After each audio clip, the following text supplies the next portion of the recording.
دنیا کو نبی پاک علیہ السلام نے یہ میسج دیا کہ میری تعلیمات میں خواتین کو نہ صرف شامل کیا گیا ہے بلکہ سب سے پہلے مردوں کے بالمقابل عورتوں کو ترجیح دی گئی ہے۔ اس لیے کہ رسول کریم علیہ السلام سے پہلی مرتبہ قرآن کسی مرد نے نہیں سنا، ایک خاتون نے قرآن کو سنا ہے، اور یہ انتخاب نبی کریم علیہ السلام کا قیامت تک آنے والوں کو ذہن و فکر دے رہا ہے کہ اے میرے نام لیوا لوگو، میری تعلیمات میں خواتین کی اہمیت کو نظر انداز نہ کرنا۔ دیکھو، سب سے پہلے میں نے ایک خاتون کو قرآن سنایا ہے، اور جب انہوں نے قرآن کو سنا تو میری ماؤں اور بہنوں، آپ کا کیا کردار ہے آپ اس حقیقت کو سمجھیے گا۔ حضرت بی بی خدیجہ نے جب سب سے پہلے قرآنی آیات کو سنا، نبی پاک علیہ السلام کے اوپر جو کیفیت طاری تھی، جس میں آپ فکر مند نظر آ رہے تھے، تو انہوں نے کیا کہا؟ کلا واللہ ما یخزیک اللہ ابدا انک لتصل الرحیم وتحمل الکل وتکسب المعدوم وتقری الضیف وتعین علی نوائب الحق۔ اے اللہ کے نبی علیہ السلام، آپ ہرگز فکر نہ کریں، اللہ آپ کو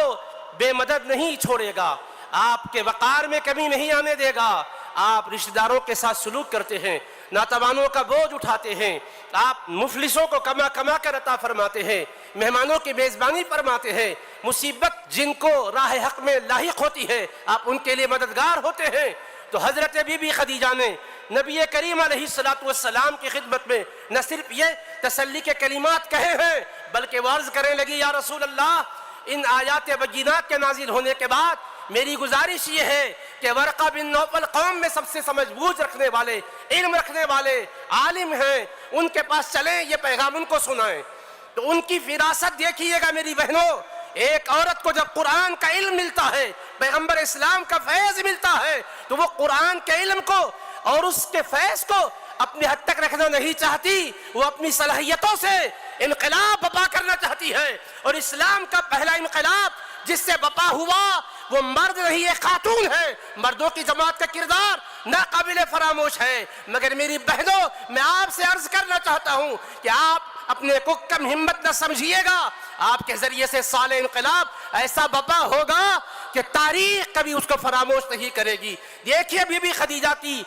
سوجھ بوجھ اور فہم اور فراست، عرض کرنے لگی، حضور چلیے۔ اور نبی پاک علیہ السلام جب چلے تو وہ خود حضور سے کچھ نہیں کہتی ہے کہ آپ کہیے، وہ خطاب کرتی ہے اور کہتی ہے کہ اے ابن عم، حضور سے سنیے یہ کیا فرما رہے ہیں۔ جب حضور پاک علیہ السلام سے انہوں نے گزارش کی، نبی پاک علیہ السلام نے آیات قرآنیہ سنائی، تو ورقہ بن نوفل نے اپنے جذبات کا اظہار کیا، اپنی تائید و نصرت کا اعلان کیا، اور حضور پاک علیہ السلام کی خدمت میں عرض کی کہ یہ وہی ناموس ہے جو موسیٰ علیہ السلام پر نازل ہوا۔ واقعہ کی تفصیل سے صرف اتنا سمجھانا چاہتا ہوں کہ آج کے اس دور میں جو اہم ترین مقصد سامنے رکھ کر بلایا گیا، میری ماں اور بہنوں، آپ کی گود میں پرورش پانے والے بچوں کی آپ بہترین تربیت کر سکتی ہو اور ذہن و فکر کو اجالے دے سکتی ہو۔ اور جیسا آپ نے سماعت کیا ہے کہ مسلم مسائل کے سلسلے میں یہ آج کا مسئلہ نہیں، آگے اور کیا مسائل آنے والے ہیں، آپ کا کام یہ ہے کہ دین اسلام پر بصیرت سے عمل نہ صرف کرتے رہیں بلکہ ہر دور میں اپنی نسل کو یہی سکھائیں کہ جو جان مانگو تو جان دیں گے، جو مال مانگو تو مال دیں گے، کبھی نہ ہوگا یہ ہم سے ہرگز نبی کا جاہو جلال دیں گے۔ برائے فتح پہلی شرط ہے ثابت قدم رہنا، جماعت کا بہم رکھنا، جماعت کا بہم رہنا، فلک ٹوٹے زمین پھٹ جائے، موت آئے کہ دم نکلے، مگر ہرگز نہ ہادی کی اطاعت سے قدم نکلے۔ یہی نصر من اللہ کا اصول جاویدانی ہے، یہی اسلام کی شرط حصول کامرانی ہے۔ وآخر دعوانا الحمدللہ رب العالمین۔